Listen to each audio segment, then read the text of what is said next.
तो जुपिटर के थ्रू अगर आप लाइब्रेरी बनाओगे तो उसमें एक दिक्कत आएगी, क्योंकि लाइब्रेरी बनाने के लिए कंडीशन ये है कि एक्सटेंशन आपका डॉट पी वाई होना चाहिए, और जुपिटर में एक्सटेंशन डॉट पी वाई लेता नहीं है। जुपिटर में जब भी आप फाइल बनाते हो तो उसका extension dot I P Y N B लेता है। तो इस वजह से जुपिटर में अगर आप लाइब्रेरी बनाओगे तो वो काम नहीं करेगा, है ना। तो जब तक उसका एक्सटेंशन आप डॉट पी वाई नहीं रखोगे तब तक वो लाइब्रेरी काम ही नहीं करेगा, क्योंकि लाइब्रेरी के लिए कंडीशन ही यही है कि एक्सटेंशन क्या होना चाहिए, डॉट पी वाई, है ना। तो अगर आपको जुपिटर के थ्रू बनाना हो तो कैसे बनाएंगे एक बार देख लो।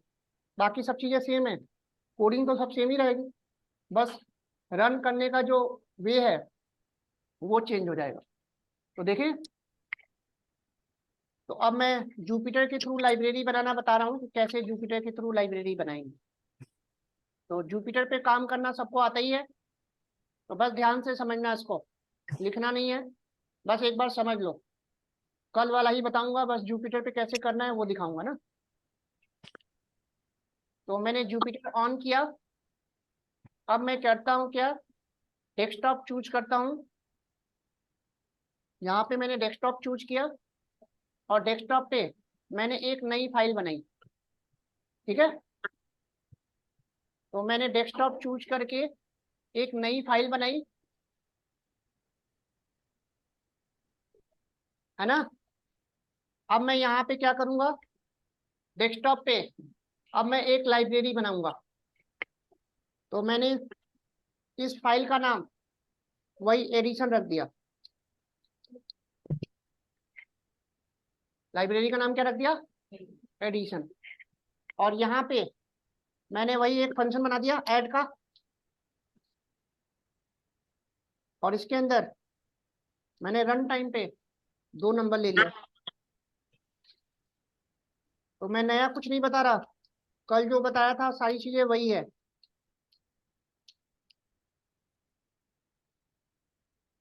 तो रन टाइम पे मैंने 2 नंबर इनपुट कराया और दोनों नंबर को मैंने ऐड कर लिया।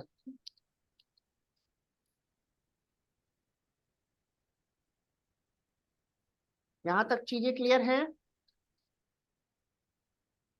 और इसके बाद मैंने दोनों को ऐड कर दिया और डिस्प्ले कर दिया।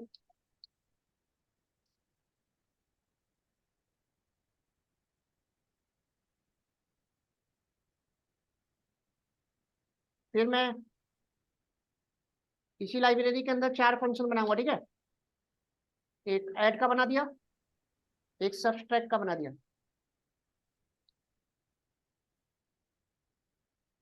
तो ऐड करेगा 2 नंबर को, 2 नंबर को सब्सट्रैक्ट करेगा और 2 नंबर को मल्टीप्लाई करेगा। यहाँ तक नया तो कुछ नहीं है, ये सब कल बताया था। यहाँ तक किसी को कोई कंफ्यूजन है, यहाँ तक बात समझ में आ गई। तो अब मैंने यहाँ पे 3 बना दिया, ठीक है। तो ये हमारी लाइब्रेरी बन गई। अब मैं एक नई फाइल बनाऊंगा और वहां पे मैं इस लाइब्रेरी को कॉल करके यूज करना चाहता हूँ। तो अब मैं क्या करूंगा, डेस्कटॉप पे ही एक नई फाइल बना रहा हूँ। और मैंने एक नई फाइल बनाई। अब इस फाइल का मैं नाम कुछ भी रखूं। अब जैसे ही मैं यहाँ पे इंपोर्ट करूंगा एडिशन, है ना, और उसके बाद मैं एडिशन डॉट ऐड वाले फंक्शन को कॉल करूंगा ना। तो एडिशन डॉट ऐड किया, है ना, और एडिशन डॉट सब, और एडिशन डॉट मल्टीप्लाई। अब जैसे मैं रन करूंगा वो देगा मॉड्यूल नॉट नॉट फाउंड, यही आ रहा होगा, ये देखो। तो जुपिटर के थ्रू बंद कर दो, हाँ, बंद कर दो सही से। तो जुपिटर के थ्रू अगर आप लाइब्रेरी बनाओगे तो ये प्रॉब्लम आएगी। तो जुपिटर में दिक्कत इसलिए आती है क्योंकि जुपिटर में जो एक्सटेंशन है वो .ipynb लेता है, और लाइब्रेरी बनाने के लिए कंडीशन ये है कि उसका एक्सटेंशन .py होना चाहिए, है ना। तो अगर एक्सटेंशन .py नहीं होगा तो वो काम नहीं करेगा। तो जबकि मेरी लाइब्रेरी तो बनी हुई है, लेकिन यहाँ पे जब मैं कॉल कर रहा हूँ तो दे रहा है मॉड्यूल नॉट फाउंड, है ना। इतनी बात समझ में आ गई। कौन? अच्छा, हाँ सुन लो। कल मैंने लाइब्रेरी बनाना बताया था, तो वो आइडल पे बताया था। अब सेम वही लाइब्रेरी अगर आप जुपिटर पे बनाओगे तो काम नहीं करेगा ना। वही करके दिखाया अभी, ये देखो। तो अब अभी मैं नया कुछ नहीं बता रहा। अब करेगा, अभी करके दिखा रहा हूँ। तो अभी जो मैंने कल बताया था, देख लो। तो अभी मैंने जुपिटर पे एक लाइब्रेरी बनाई एडिशन के नाम से, समझ गए। और यहाँ पे ये 4 फंक्शन हमने बना दिया, ऐड, सब, मल्टीप्लाई। अब मैंने एक नई फाइल बनाई, और यहाँ पे जब मैंने इंपोर्ट किया लाइब्रेरी को तो ये काम नहीं कर रहा है। मैसेज क्या आ रहा है? Module not. तो यहाँ पे ये दिक्कत इसलिए आएगी क्योंकि इसका एक्सटेंशन क्या है? .ipynb। अब जब तक आप इस लाइब्रेरी को .py में कन्वर्ट नहीं करोगे तब तक ये लाइब्रेरी काम नहीं करेगा। तो अब आपको करना कुछ नहीं है। ये जो आपने लाइब्रेरी बनाया था एडिशन .ipynb के नाम से, अब आप एक काम करना, यहीं पे फाइल में जाना, जुपिटर में फाइल मेनू में जाना, और यहीं पे आपको डाउनलोड का ऑप्शन मिल जाएगा। और डाउनलोड में जाके और यहीं पे आपको कन्वर्ट करने का ऑप्शन मिल जाएगा। यानी कि जब आप डाउनलोड में जब जाओगे ना, तो यहीं पे पाइथन को कन्वर्ट करने का ऑप्शन दिख रहा है, यहाँ पे पाइथन। तो अब ये क्या करेगा? .ipynb वाले फाइल को .py में कन्वर्ट करके डाउनलोड कर देगा। कितना समझ में आया? तो बस आपको यहाँ पे क्लिक करके, जैसे इस पे क्लिक करोगे आपका .py में कन्वर्ट करके एक फाइल बनाएगा और डाउनलोड वाले फोल्डर में डाउनलोड कर देगा। कितना समझ में आ गई बात? अब देखो क्या करना है। अब जाके देखोगे डाउनलोड वाले फोल्डर में, तो आपका एक एडिशन .py वाली फाइल बन गई होगी। अब इसको यहाँ से कट करो और डेस्कटॉप पे पेस्ट कर दो, और जुपिटर के थ्रू जो एडिशन वाली फाइल बनाई थे उसको डिलीट कर दो। अब उसका काम खत्म। समझ गए? अब इसके बाद अगर आप रन करोगे तो देखो प्रॉपर काम कर जाएगा। तो बस ये करना है और कुछ नहीं करना। ये देखो काम कर गया। तो बस जुपिटर में ये थोड़ा सा चेंज करना है। तो अब आप लोग करके देख लोगे। तो चीजें वही हैं, बस जुपिटर में IPYNB को मेरे को .py में कन्वर्ट करना पड़ेगा। तो जब तक आप कन्वर्ट नहीं करोगे जुपिटर में वो लाइब्रेरी काम नहीं करेगा। बाकी सब प्रोसीजर सेम है जैसे मैंने आइडल पे बताया था। तो अब तो आप लोग जुपिटर पे कर लोगे ना। देव, समझ में आ गया बात? हाँ जी सर। तो इस तरह से जुपिटर पे भी आप लाइब्रेरी बना के देख लेना। चीजें वही हैं, बस थोड़ा सा चेंज है।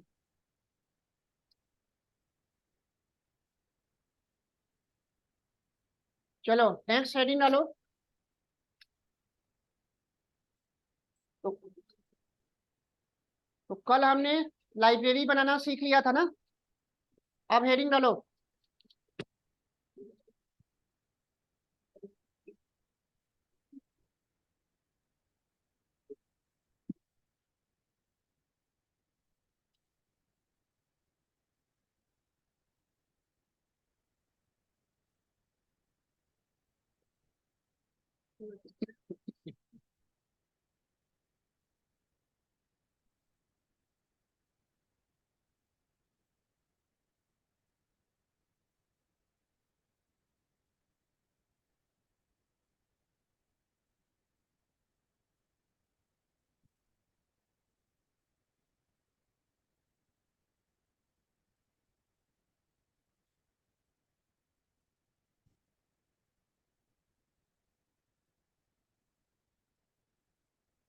नोट कर लो। तो पैकेज में और लाइब्रेरी में बस यही डिफरेंस होता है। आपने एक फोल्डर बनाया और उस फोल्डर के अंदर बहुत सारे लाइब्रेरी बना के आपने एक साथ रख लिया, तो उस फोल्डर को पैकेज फोल्डर बोलेंगे। बात समझ में आई?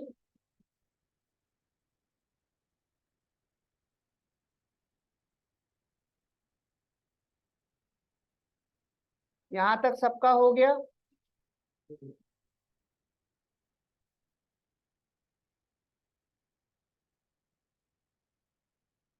अब हम पैकेज कैसे बनाएंगे एक बार देख लो।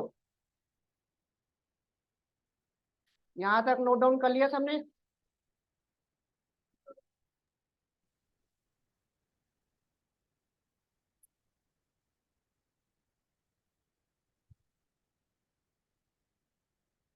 हो गया? अब मैं क्या करूंगा, डेस्कटॉप पे एक मैथ नाम का फोल्डर क्रिएट करेंगे।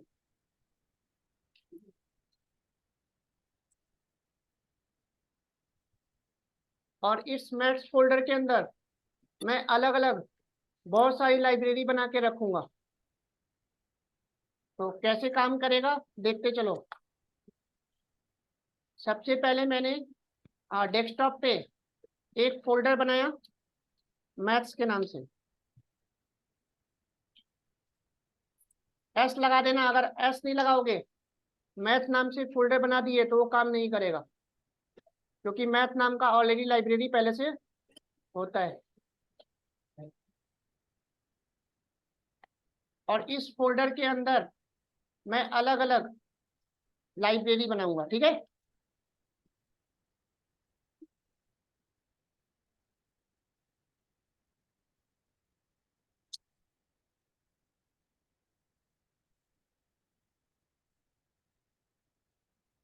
अब इस लाइब्रेरी को मैं इसी फोल्डर के अंदर सेव कर रहा हूँ, मैथ्स फोल्डर के अंदर ना। तो मैंने एक लाइब्रेरी बनाई कैल्क के नाम से। पहली लाइब्रेरी बनाई कैल्क के नाम से। और इस लाइब्रेरी के अंदर मैंने 2 नंबर को ऐड करने का फंक्शन बना दिया।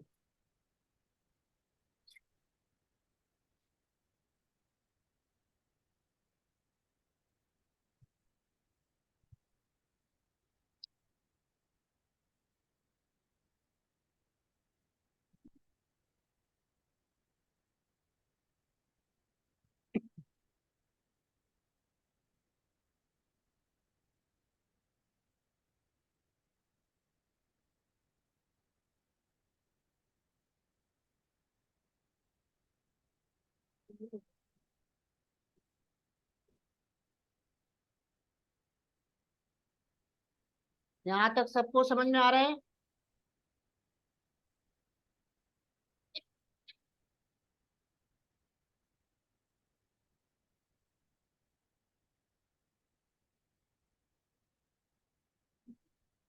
ये नोट कर लो। ये हमने एक लाइब्रेरी बनाई कैल्क के नाम से। ये पहली लाइब्रेरी है। ऐसी ऐसी बहुत सारी लाइब्रेरी बनाऊंगा उस फोल्डर के अंदर। तो इस लाइब्रेरी में हमने 2 नंबर को ऐड करने का, सब्सट्रैक्ट करने का, मल्टीप्लाई करने का और डिवाइड करने का हमने 4 फंक्शन बनाया। इसको नोट कर लो। है क्या?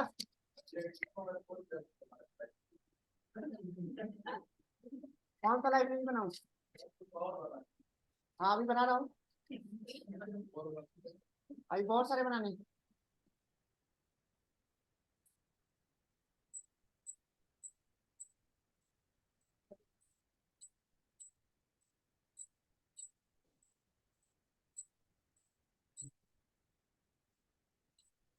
कल बनाने के लिए दिया था, बन गया। 10 फंक्शन दिए थे, तो कॉपी पेस्ट कर दिए।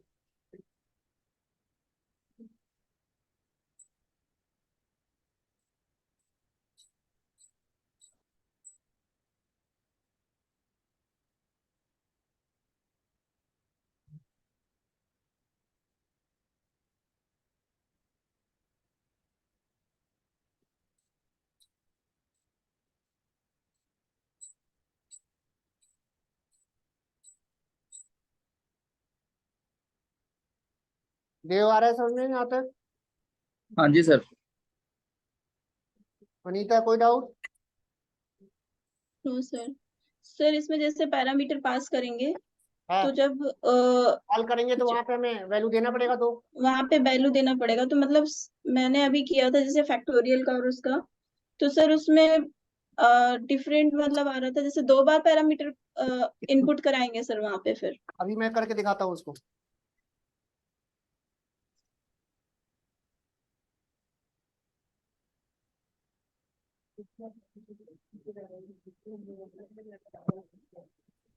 यहाँ तक हो गया सबका। अब मैं दूसरी लाइब्रेरी बनाऊं, तो उसी फोल्डर के अंदर हम मल्टीपल बहुत सारे लाइब्रेरी बनाएंगे, ठीक है। एक ही फोल्डर के अंदर सेव करना है आपको। अब मैं दूसरी लाइब्रेरी बनाने जा रहा हूँ,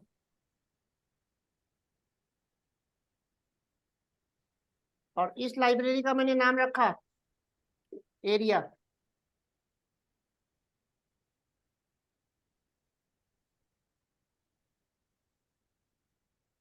और ये लाइब्रेरी सबका अलग अलग एरिया निकालेगा। तो सर्किल का एरिया निकालेगा।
यहाँ तक कोई डाउट है? No sir.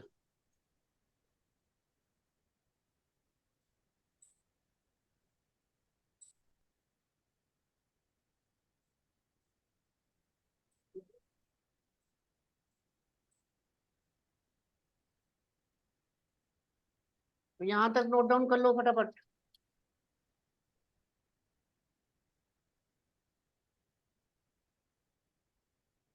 तो ये हमने एक दूसरी लाइब्रेरी बनाई, जिसमें सबका वो अलग अलग एरिया निकालेगा।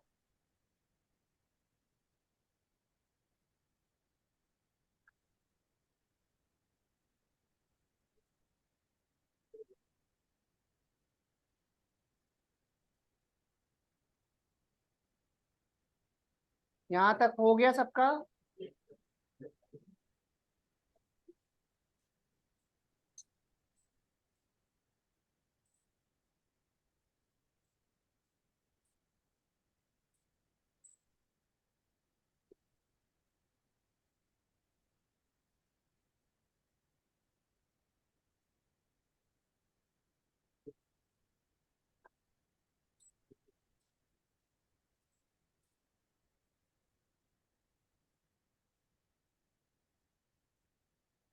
एक फोल्डर के अंदर हमने दो अलग अलग लाइब्रेरी बना ली, एक कैल्क नाम से और एक एरिया नाम से।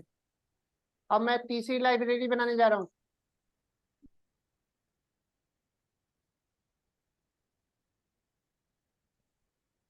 यहाँ तक हो गया सबका। अब तीसरी लाइब्रेरी बनाएंगे, देख लो।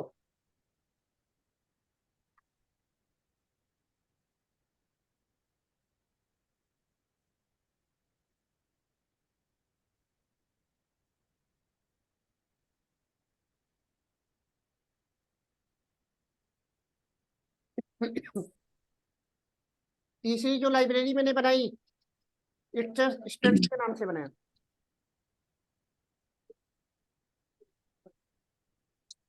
इसमें हम क्या करेंगे, रन टाइम पे मैं कोई भी नंबर पास करूं और उसका वो टेबल प्रिंट करे।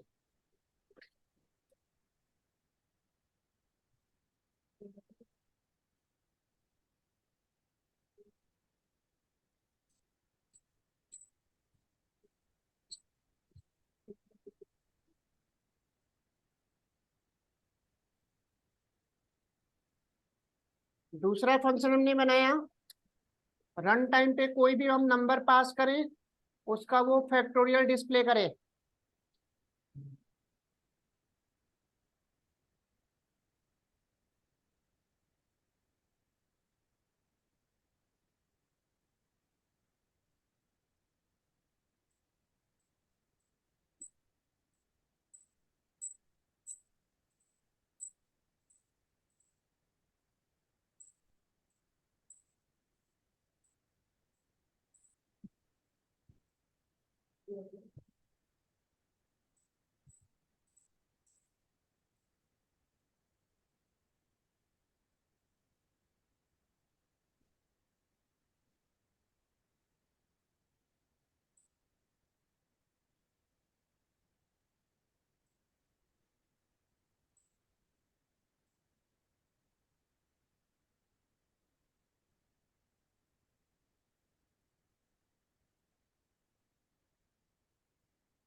हाँ, यहाँ तक समझ में आ रहा है सबको।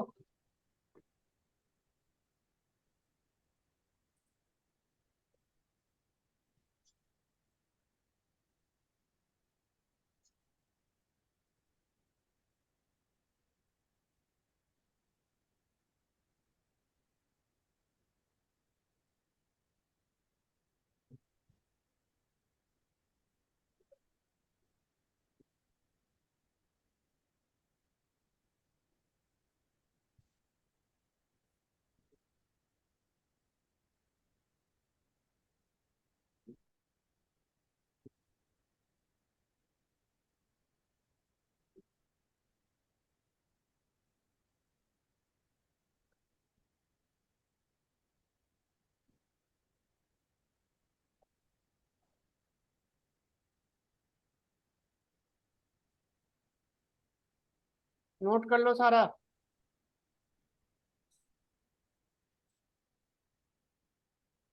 तो ऐसे जितने चाहे उतने फंक्शन बना सकते हो आप। फैन बंद कर देना पीछे वाला।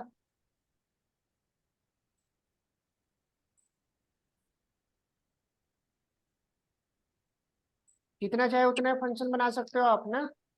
तो इस तरह से अब हमने एक फोल्डर के अंदर तीन अलग अलग लाइब्रेरी बना के रख ली।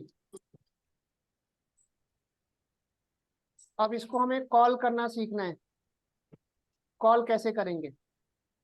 तो अगर आपने एक फोल्डर के अंदर बहुत सारे अलग अलग लाइब्रेरी बना के एक साथ आपने रख लिया, तो उस फोल्डर को हम पैकेज फोल्डर बोलेंगे।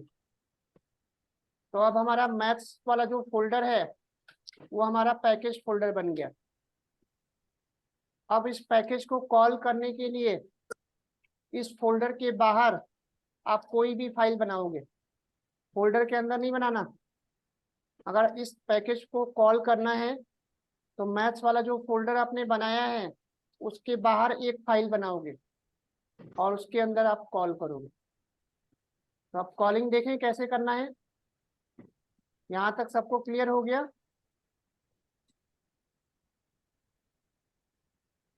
तो कैसे कैसे कॉल करेंगे देखते चलो। तो इस तरह से हमारा एक फोल्डर के अंदर 3 लाइब्रेरी बन गया। अब जितने चाहे उतने लाइब्रेरी आप एक फोल्डर के अंदर बना के रख सकते हो, 8-10 बना के रख लो, है ना। और जिस जिस प्रोजेक्ट में जहाँ जहाँ जिस जिस लाइब्रेरी की जरूरत है उसको क्या करो, कॉल कर लो। तो अब मैं क्या कर रहा हूँ, इस फोल्डर के बाहर एक नई फाइल बना रहा हूँ। इस फाइल का नाम आप कुछ भी रखना और इसी फाइल में हमें इस पैकेज फोल्डर को क्या करना है, कॉल करना है। तो कॉल करने के लिए क्या करोगे, ध्यान से समझना। फ्रॉम, सबसे पहले पैकेज फोल्डर का नाम लिखना है। तो पैकेज फोल्डर का नाम यही था ना, फिर डॉट लगाओगे, फिर उसके बाद लाइब्रेरी का नाम। तो लाइब्रेरी का नाम क्या था, है ना। उसके बाद इंपोर्ट लिखोगे और उसके बाद स्टार लगा दोगे। अगर सेलेक्टेड फंक्शन चाहिए तो सेलेक्टेड फंक्शन का नाम दे देना। स्टार लगाने का मतलब इस कैल्क लाइब्रेरी का सारा फंक्शन लोड हो जाएगा। और ऐसे ही आप सारी लाइब्रेरी को यूज कर लो। Maths dot area import star,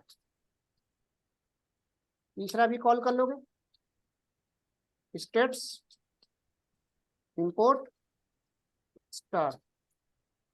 अब यहाँ पे क्या करो, रन टाइम पे 2 नंबर ले लो, वैल्यू पास करना होगा ना हमें, क्योंकि हमने फंक्शन पैरामीटराइज बना रखा है। तो इंटर वैल्यू ऑफ एक्स और inter value of Y.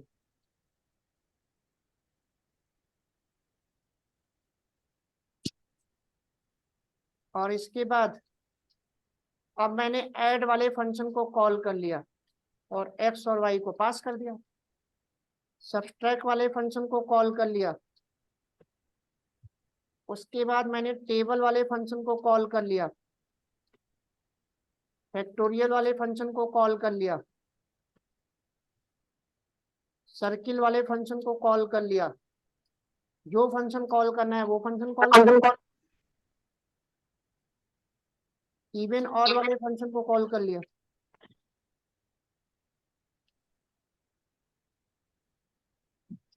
Fibonacci वाले को कॉल कर लिया। तो जिसको कॉल करना है करते रहो। अब मैं रन करता हूँ तो प्रॉपर काम कर रहा है।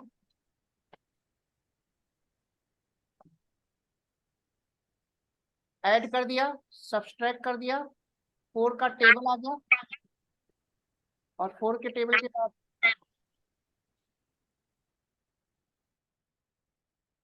आगे देखो।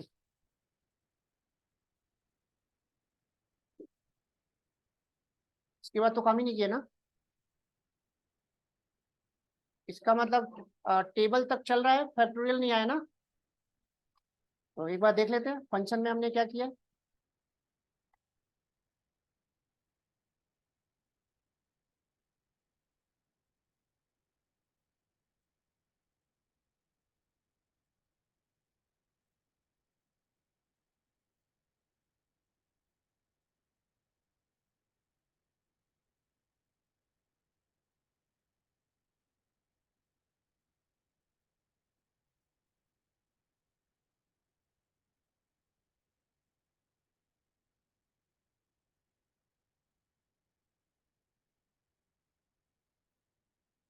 टेन माइनस करना था।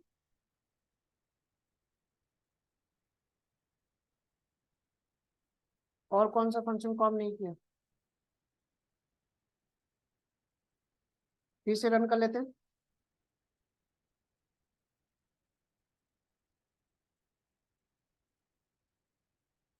सारा काम कर रहा है, कोई कंफ्यूजन?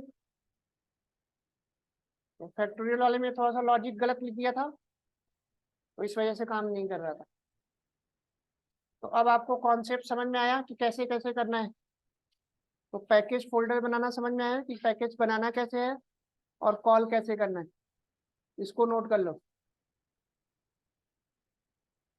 तो अब आप लोग लाइब्रेरी और पैकेज बना के अलग अलग काम करके देख सकते हो ना।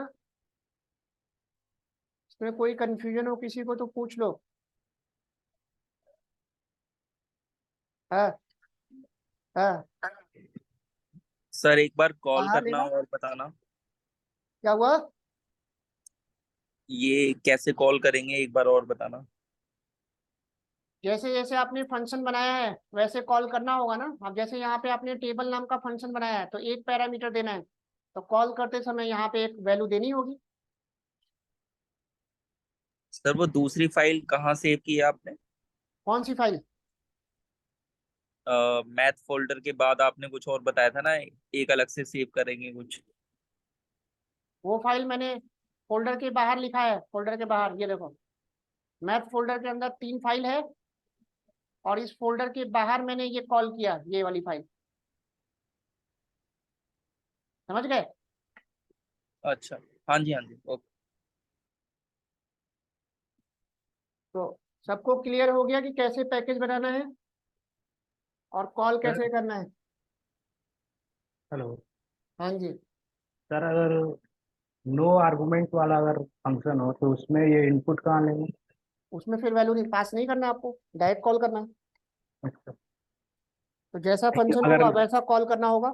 अगर कुछ हो, कुछ हमारे नो आर्गुमेंट हो और कुछ आर्गुमेंट वाले हो हाँ, तो कोई दिक्कत नहीं है। तो एक करके बता सकते हो? हाँ हाँ, ये लो। मान लो मैंने इसके अंदर एक और फंक्शन बना दिया, नो आर्गुमेंट का आपको चाहिए ना। ये लो, शो नाम का फंक्शन बना दिया मैंने, कोई भी पैरामीटर पास नहीं करेगा। और इसमें मैंने 1 से लेके 100 तक इवन नंबर डिस्प्ले कर दिया, हॉरिजॉन्टल में है ना।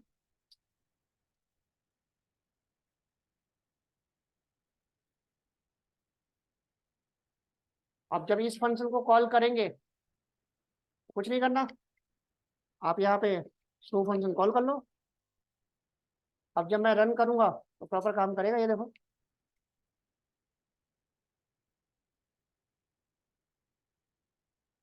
हाँ जी, कर गया।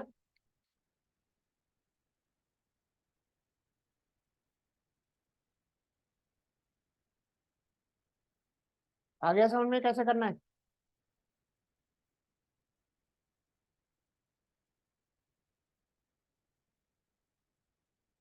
तो फंक्शन आप किसी भी टाइप का बना सकते हो। सर अगर ये टेबल वाले में नो आर्गुमेंट हो तो आपको इनपुट उसी के अंदर देना पड़ेगा। तो इसको एक बार करके बताना। सब मैं ही करूंगा, आप भी करोगे कुछ। ठीक है। ये हटा दिया मैंने, ठीक है।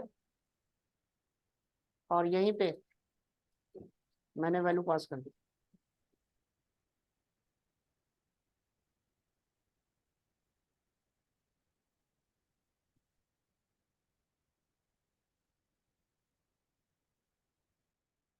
समझ गए? Yes sir. काम वही करेगा, कोई दिक्कत नहीं है।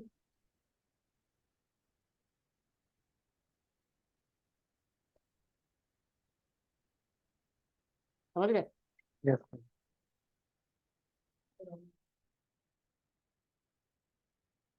जैसा बनाओगे वैसा बना सकते हो।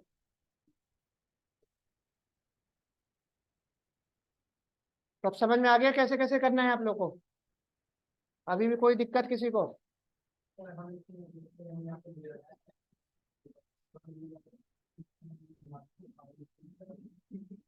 मतलब बिना फंक्शन कॉल किए कैसे अपने आप थोड़ा कॉल करेगा? कॉल तो करना ही करना है, बिना कॉल के तो फंक्शन काम ही नहीं करेगा। हाँ पीछे आ रहा है समझ में? कोई डाउट?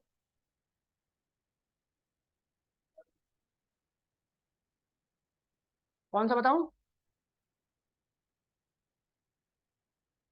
आपको करना कुछ नहीं है, एक फोल्डर बनाना डेस्कटॉप पे किसी भी नाम से, बस उस फोल्डर के अंदर आपको लाइब्रेरी बना बना के रखते जाना है, और कॉल करने के लिए उस फोल्डर के बाहर एक फाइल बनानी है और उसमें कॉल कर लेना है। सब लोग करके देख लेना, कुछ दिक्कत आएगी तो फिर पूछ लेना। तो नया तो कुछ है नहीं, जो कल मैंने बताया था वही सारी चीजें हैं, बस आपको एक फोल्डर के अंदर रखना है। तो कोई भी एक फोल्डर के अंदर अगर आप बहुत सारे लाइब्रेरी बना के रख लेते हो तो उस फोल्डर को हम पैकेज फोल्डर बोलते हैं। तो मॉड्यूल्स और पैकेज का कॉन्सेप्ट क्लियर? तो अब तो आप लोग करके देख लोगे ना। चलो नेक्स्ट हेडिंग डालो।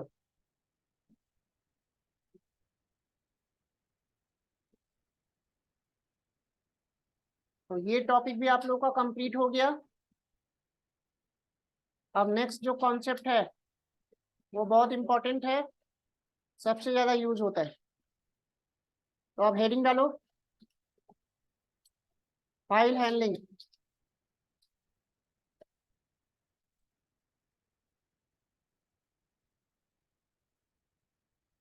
इसको फाइल आईओ भी बोलते हैं, इनपुट आउटपुट ऑपरेशंस।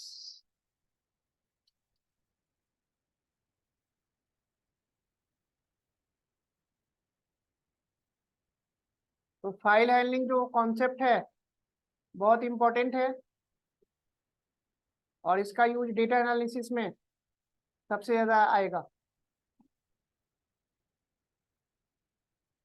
अब आपसे क्वेश्चन पूछा जाएगा कि फाइल हैंडलिंग का एडवांटेज क्या होता है, हम किसी भी लैंग्वेज में फाइल हैंडलिंग का कॉन्सेप्ट हम यूज क्यों करते हैं। अभी तक तो जो हमने पाइथन में प्रोग्राम बनाना सीखा सब कुछ काम हो रहा था हमारा, हमने लाइब्रेरी बनाना भी सीख लिया, तो फाइल हैंडलिंग की जरूरत क्या है?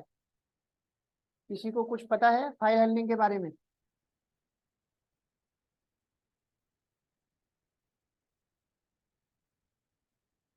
हाँ जी बताओ, फाइल हैंडलिंग का हम यूज क्यों करते हैं, एडवांटेज क्या है प्रोग्रामिंग में? अगर हम फाइल हैंडलिंग का कॉन्सेप्ट यूज नहीं करें तो प्रॉब्लम क्या आएगी?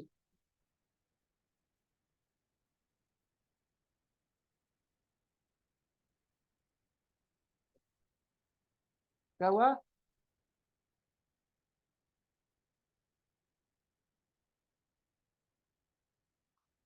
तो आपको ये बताना है, अभी तक पाइथन में जितने भी हमने प्रोग्राम बनाना सीखा, कोई भी हम प्रोग्राम बनाते हैं इनपुट और आउटपुट देते हैं तो वो कहीं पे भी स्टोर नहीं होता, वो रैम पे तब तक स्टोर रहता है जब तक कि आपका प्रोग्राम रन कर रहा है। जैसे ही आप प्रोग्राम बंद करते हो, जो भी आपने इनपुट आउटपुट दिया वो सब अपने आप क्या होता है, डिस्ट्रॉय हो जाता है। अब आप चाहते हो कि मैं पाइथन में एक प्रोग्राम बनाऊं और रन करने के बाद जो भी मैं इनपुट आउटपुट दे रहा हूँ वो प्रॉपर एक फाइल बने और उस फाइल में वो डेटा परमानेंट स्टोर हो जाए। तो ऐसा करने के लिए आपको फाइल हैंडलिंग यूज करना होगा। तो फाइल हैंडलिंग का जो मेन यूज होता है वो डेटा को परमानेंट स्टोर करने के लिए। तो किसी भी प्रोग्रामिंग लैंग्वेज में अगर आपको डेटा को परमानेंट स्टोर करना है तो उसके लिए दो डिफरेंट वे होते हैं, या तो आप फाइल हैंडलिंग का कॉन्सेप्ट यूज करो या फिर डेटाबेस का कॉन्सेप्ट यूज करो। तो दो ही वे है डेटा को परमानेंट स्टोर करने के लिए, और कोई ऑप्शन है नहीं। तो अगर हमें small amount of data store करना होता है तब तो हम फाइल हैंडलिंग का कॉन्सेप्ट यूज करते हैं, और लार्ज अमाउंट ऑफ डेटा अगर परमानेंट स्टोर करना होता है तो फिर हम डेटाबेस यूज करते हैं। इतना क्लियर? अब जैसे मैंने आप लोगों को एक प्रोजेक्ट दिया था, स्टूडेंट मैनेजमेंट सिस्टम, सबका बन गया? नहीं बना अभी? तो यस अगर सर, बन गया। उस वाले प्रोजेक्ट में आपको एक प्रॉब्लम आएगी, तो वो प्रोजेक्ट अभी कोई काम का है नहीं, अगर बना भी लेते हो तो। उस प्रोजेक्ट में प्रॉब्लम ये आएगी कि जब आप उस प्रोजेक्ट को रन करोगे, अभी स्टार्टिंग में मान लो आपने एक लिस्ट बनाया होगा और लिस्ट में 3 स्टूडेंट का नाम आपने स्टोर किया होगा। तो सर जब वो आप परमानेंट सेव नहीं हो रहा ना, उसमें तो जब नेम आप एड। वन प्रेस करके जब डिस्प्ले कराओगे, तो लिस्ट वाले वो तीनों स्टूडेंट के नाम को शो कर देगा। लेकिन जब आप उसमें वन बाय वन और नए नए स्टूडेंट का नाम आप ऐड करोगे, तो उस टाइम तो आपका ऐड हो चुका होगा, लेकिन जब आप प्रोग्राम बंद कर दोगे और फिर से रन करोगे, तो जो जो आपने स्टूडेंट का नाम ऐड किया था, अब दोबारा वो शो नहीं करेगा। तो फिर तो वो प्रोजेक्ट कोई काम का है ही नहीं ना। होना तो ये चाहिए था कि अगर मैंने आज उसमें रन किया और 3 स्टूडेंट का नाम ऐड किया, तो कल जब मैं ओपन करूं उस प्रोजेक्ट को, तो 6 नाम दिखाना चाहिए, है ना। तो जब तक उस प्रोजेक्ट में आप फाइल हैंडलिंग वाला कॉन्सेप्ट यूज नहीं करोगे, तब तक वो प्रोजेक्ट इनकम्प्लीट है। तो उस वाले प्रोजेक्ट में सेकेंड स्टेज में आपको फाइल हैंडलिंग यूज करना होगा, तभी वो प्रोजेक्ट कंप्लीट होगा। और फाइल हैंडलिंग अगर आपने यूज कर लिया, तो जैसे जैसे आप स्टूडेंट का नाम ऐड करते जाओगे, वो एक फाइल बनती जाएगी और उस फाइल में वो डेटा परमानेंट स्टोर होता जाएगा। आ रही बात सर में? और नेक्स्ट टाइम जब उस प्रोजेक्ट को रन करोगे, तो उसी फाइल से वो सारा डेटा डिस्प्ले करेगा। क्लियर? तो अब फाइल हैंडलिंग का रियल एडवांटेज आप लोगों को क्लियर हुआ। तो इसका मतलब पाइथन में अगर आपको कोई भी प्रोजेक्ट बनाना है, तो बिना फाइल हैंडलिंग के कोई भी प्रोजेक्ट नहीं बना सकते। अगर बनाओगे तो उसमें डेटा स्टोर होगा ही नहीं, तो वो प्रोजेक्ट कोई काम का है नहीं। समझ गए? तो अब जब ये वाला प्रोजेक्ट आप लोग का बन जाएगा, पहला वाला जो दिया था, तो अब दूसरे स्टेप में फाइल हैंडलिंग इम्प्लीमेंट करने के लिए दूंगा, तब वो प्रोजेक्ट आपका क्या होगा? कंप्लीट होगा। ठीक है? तो फाइल हैंडलिंग का रियल एडवांटेज सबको क्लियर हो गया? तो अब नोट कर लो।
इतने operations one by one detail में पढ़ना है।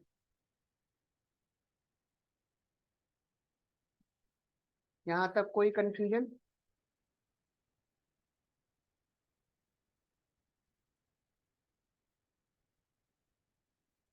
कोई डाउट? No sir.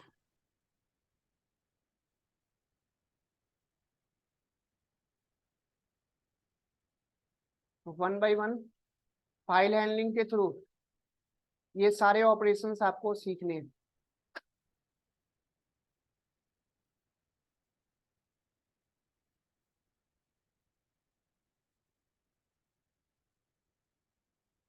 यहाँ तक सबका हो गया?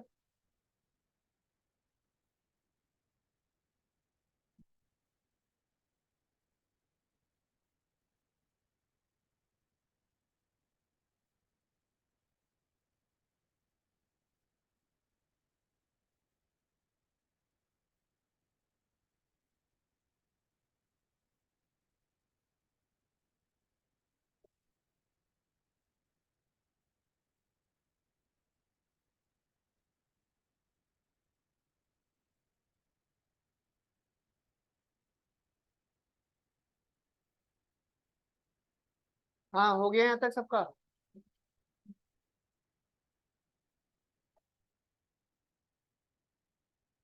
बताओ आगे।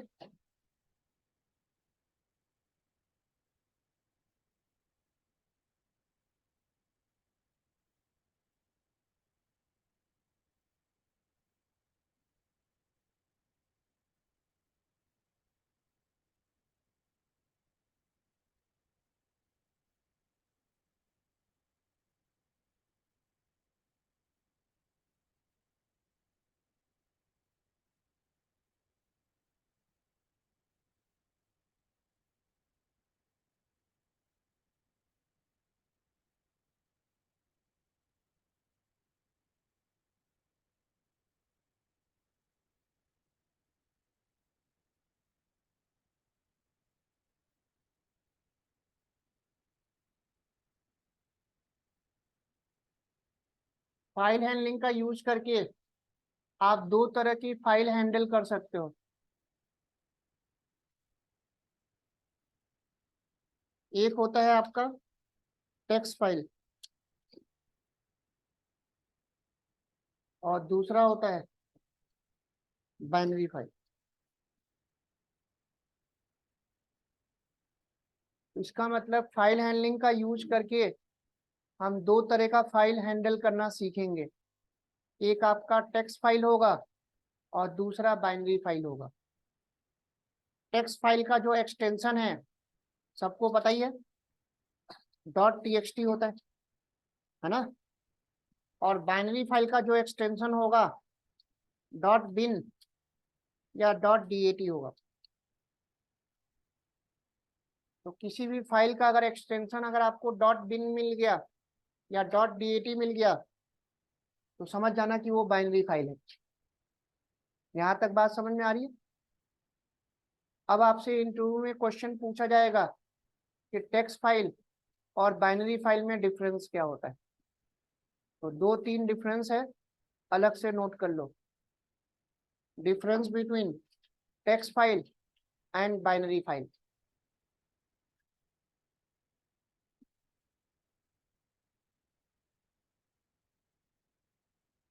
पहला डिफरेंस लिख लेना, टेक्स्ट फाइल में जो डेटा स्टोर होगा वो स्ट्रिंग के फॉर्म में स्टोर होगा। In text file all data stored in string format. चाहे आप नंबर दो चाहे कुछ भी दो, लेगा वो स्ट्रिंग। तो in text file all data store in string format.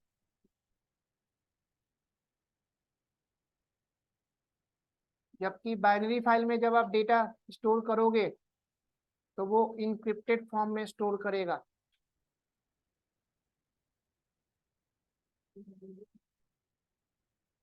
Binary file में जो डेटा स्टोर करेगा वो बाइट बाइट में करेगा, ठीक है,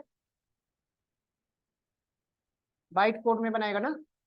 तो in binary file all data store in byte code, और बाइट कोड को यूजर रीड नहीं कर सकता। तो पहला डिफरेंस क्लियर, टेक्स्ट फाइल में जो डेटा स्टोर होगा वो स्ट्रिंग के फॉर्म में स्टोर होगा, और बाइनरी फाइल में जो भी डेटा आप स्टोर करोगे वो बाइट कोड में। ठीक है। दूसरा डिफरेंस, टेक्स्ट फाइल में जो भी डेटा आप स्टोर करोगे वो डेटा अनसिक्योर होगा। तो text file data unsecure, while binary file data secure. तो टेक्स्ट फाइल में जो भी डेटा होगा वो आपका अनसिक्योर होगा, और बाइनरी फाइल में जो भी डेटा होगा वो आपका सिक्योर होगा। कैसे? अगर टेक्स्ट फाइल को कोई अगर हैक कर भी लेता है तो कोई भी उसको ओपन करके डेटा को रीड कर सकता है, लेकिन बाइनरी फाइल को अगर कोई हैक करेगा तो उस डेटा को कोई रीड नहीं कर सकता, उसको कोडिंग के थ्रू ही रीड कर सकते हैं, डायरेक्ट रीड नहीं कर सकते। तो इस वजह से सिक्योर है। तीसरा difference,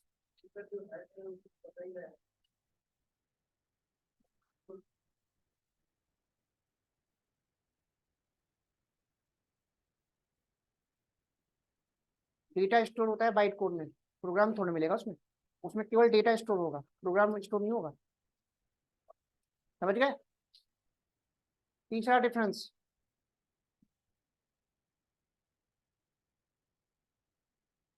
binary file text file में जो डेटा स्टोर करोगे उसका साइज बाइनरी फाइल के कंपेयर में लार्ज होगा।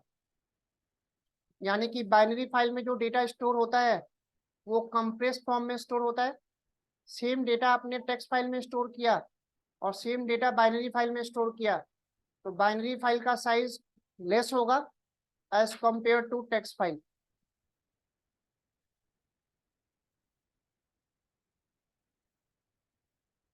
तीनों डिफरेंस क्लियर हुआ सबको? तो बाइनरी फाइल का size as compare to text file less होता है। तो हर तरह से अगर हम देखें तो बाइनरी फाइल का एडवांटेज है।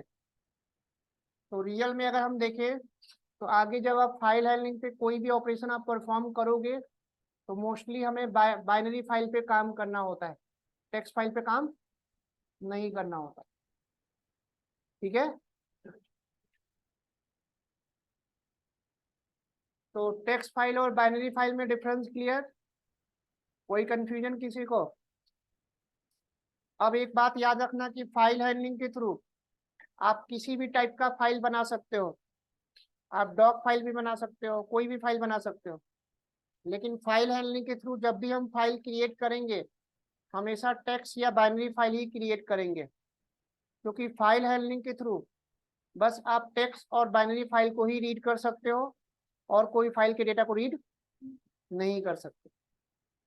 बात समझ में आ गई सबको? यहाँ तक कोई कंफ्यूजन किसी को? पीछे आ रहा है समझ में सबको? कोई डाउट? चलो आगे नोट करो। अब फाइल हैंडलिंग के थ्रू कोई भी अगर आपको फाइल क्रिएट करना है या ओपन करना है तो उसके लिए आपके पास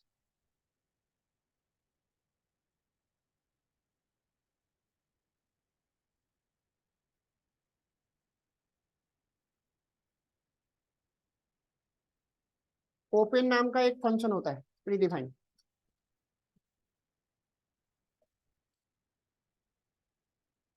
सिंटेक्स नोट करो।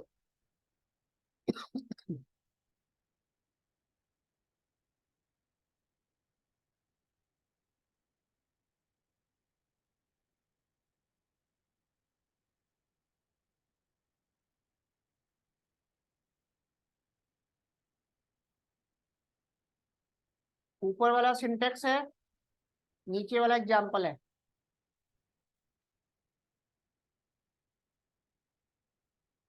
तो पाइथन में ओपन नाम का एक फंक्शन होता है और ये ओपन फंक्शन दो काम करता है, फाइल को क्रिएट करने का भी काम करता है और फाइल को ओपन करने का भी काम करता है। लिख लेना, दिस फंक्शन क्रिएट फाइल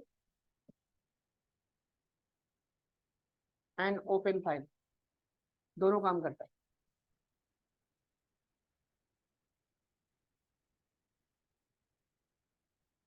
अब जब भी आप ओपन वाला फंक्शन यूज करोगे तो उसमें दो पैरामीटर देना होता है।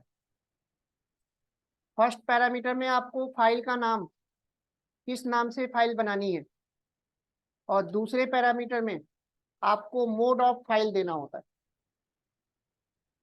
और मोड ऑफ फाइल में आपको ये बताना होगा कि ये जो फाइल है, जो फाइल आप क्रिएट कर रहे हो, उसका पर्पज क्या है।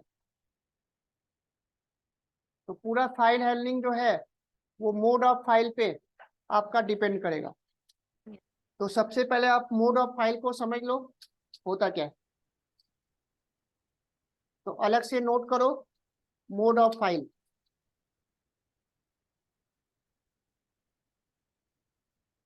अब पाइथन में अगर मैं मोड ऑफ फाइल की बात करूं तो टोटल 8 मोड होते हैं।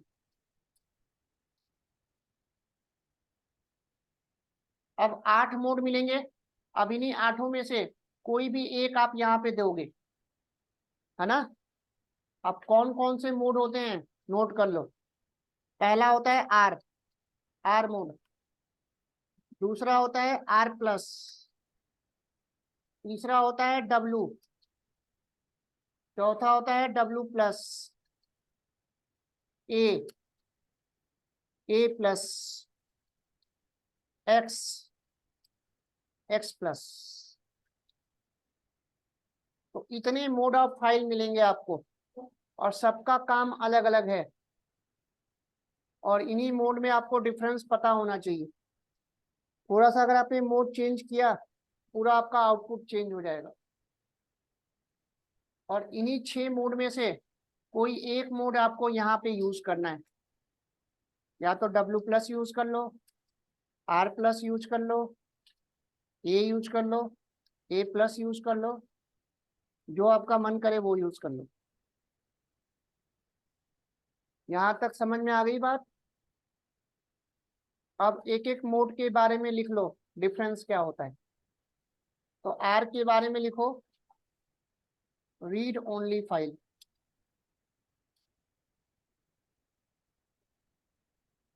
इसका मतलब अगर आपने मोड में अगर आर यूज कर लिया तो फाइल से केवल डेटा रीड करेगा, राइट नहीं करेगा। तो जब भी आपको फाइल से डेटा रीड करना हो केवल, तो आर यूज करोगे। और अगर आपने आर प्लस यूज कर लिया तो रीड एंड राइट बोथ।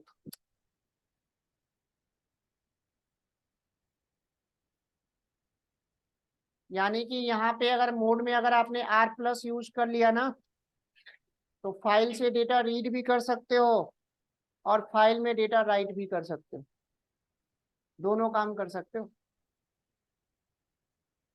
यहाँ तक कोई कंफ्यूजन? डब्लू में लिख लेना राइट ओनली फाइल। तो अगर आपने डब्लू मोड यूज कर लिया तो केवल फाइल में आप डेटा राइट कर सकते हो, उस फाइल के डेटा को रीड नहीं कर सकते। बात समझ में आ गई सबको? One by one difference clear हो रहा है। अब अगर आपने डब्लू प्लस यूज कर लिया तो राइट एंड रीड बोथ।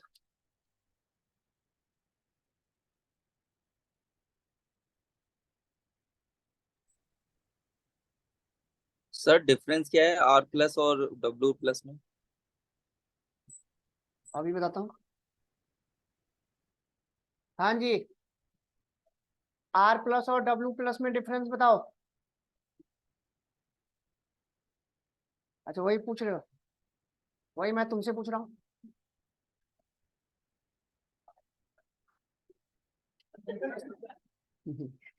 तो आर प्लस में पहले पढ़ेगा फिर लिखेगा है, और डब्ल्यू प्लस में पहले लिखेगा फिर पढ़ेगा ना। एक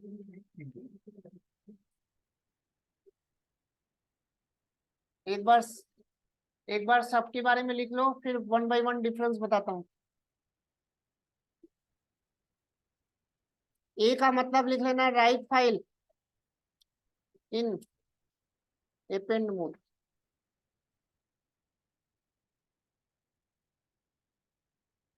और इसमें लिख लेना right and read file both in append mode.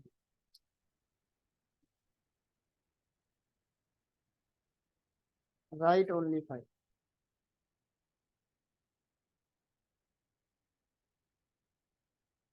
Right and read file both.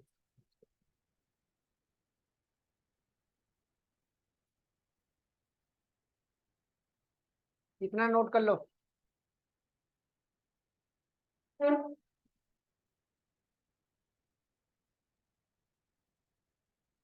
X का मतलब एक्सक्लूसिव मोड होता है। ए का मतलब अपेंड मोड होता है।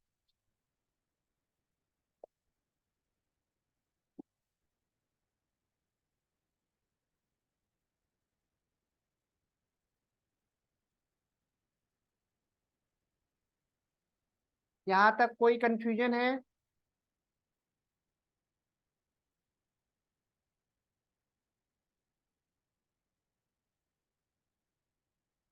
हाँ, नोट डाउन कर लिया सबने?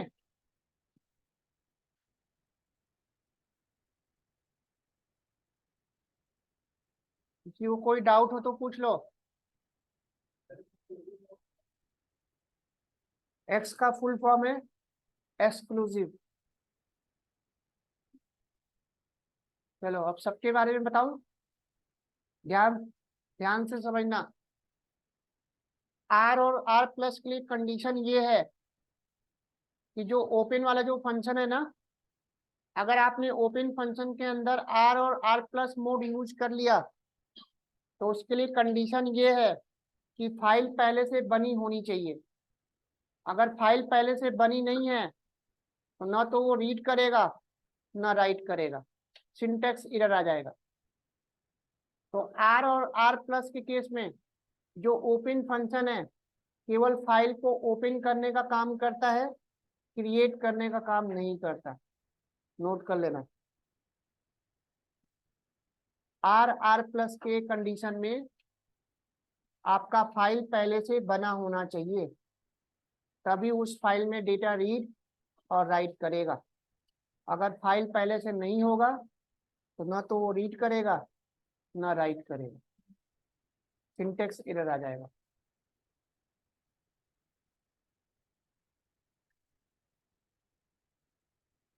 आर आर प्लस के केस में फाइल पहले से एग्जिस्ट होनी चाहिए, बनी होनी चाहिए, तभी वो रीड राइट करेगा।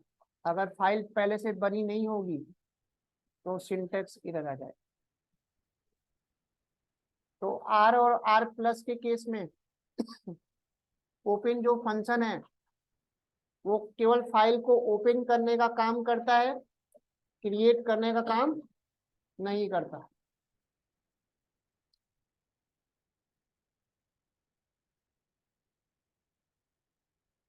यहां तक सबका हो गया?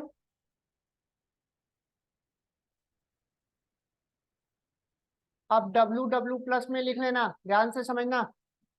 डब्ल्यू डब्ल्यू प्लस में अगर फाइल पहले से है और दोबारा अगर आप लिखोगे तो वो ओवरराइट कर देगा, और अगर फाइल नहीं है तो नया क्रिएट कर देगा।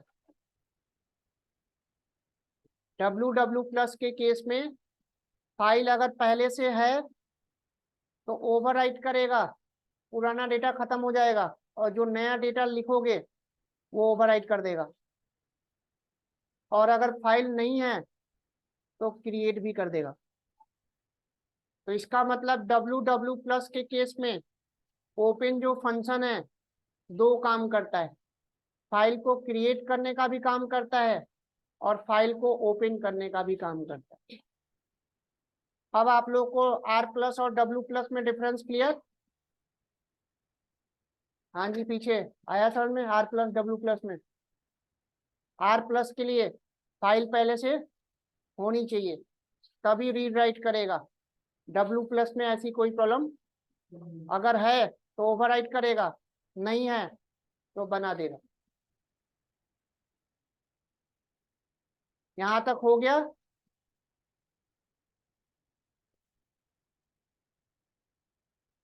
देव आ गया समझ में यहां तक? जी सर। अब A और A प्लस में लिख लो। A और A प्लस में अगर फाइल पहले से है तो ओवरराइट नहीं करेगा, उसके आगे से लिखेगा, इसी को अपेंड मोड बोलते हैं। और अगर फाइल नहीं है तो नया क्रिएट भी कर देगा। ए प्लस में अगर फाइल पहले से है और दोबारा लिखोगे तो ओवरराइट नहीं करेगा, आगे से लिखेगा, पुराना डेटा भी रहेगा और नया डेटा भी रहेगा। और अगर फाइल नहीं है तो नया क्रिएट कर देगा।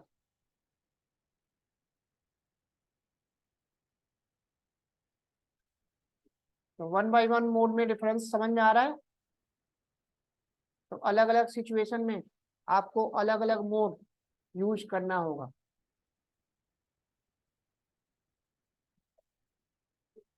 अब तो कोई डाउट नहीं है किसी को? अब x और x प्लस में लिख लो। x और x प्लस के लिए कंडीशन ये है कि फाइल पहले से बनी नहीं होनी चाहिए। हर बार वो नया फाइल बनाएगा और उसके बाद ही वो रीड और राइट करेगा। अगर फाइल पहले से बनी हुई मिल गई तो सिंटैक्स एरर। तो x और x प्लस के लिए कंडीशन ये है, हर बार वो नया फाइल बनाएगा। समझ गए?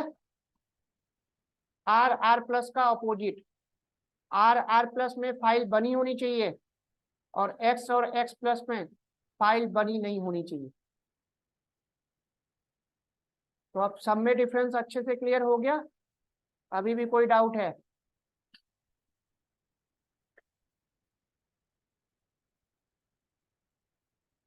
मोड ऑफ फाइल में सबको क्लियर? अब ये भी याद रखना, हाँ, R प्लस और W प्लस अगर यूज कर रहे हो, अरे तुरंत बात करने लगते हैं ये तो। हाँ, क्या चल रहा है? अब सुन लो जो मैं बताने जा रहा हूँ। R प्लस के लिए कंडीशन ये है, इसमें दोनों काम करेगा। लेकिन R प्लस पे जब भी आप काम करोगे तो पहले आपको फाइल रीड करना होगा, रीड करने के बाद ही आप राइट कर सकते हो। तो पहले वो रीड करेगा फिर वो राइट करेगा।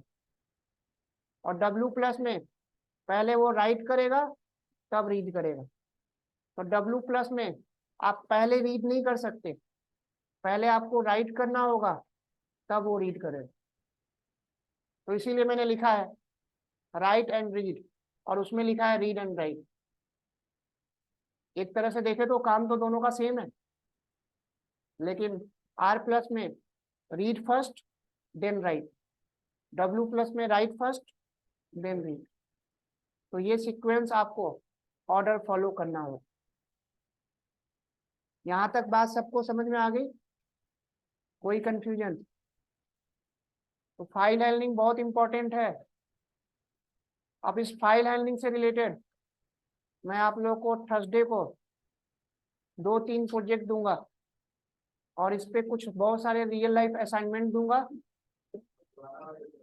पिछले हफ्ते छुट्टी है तो आप लोग को बहुत सारा काम दूंगा 1 हफ्ते का। हाँ जी, तो बता दूंगा, मंडे बताऊंगा। मंडे जब आओगे तो बता दूंगा कितने दिन की छुट्टी है। हाँ हाँ, मंडे तो क्लास होगी।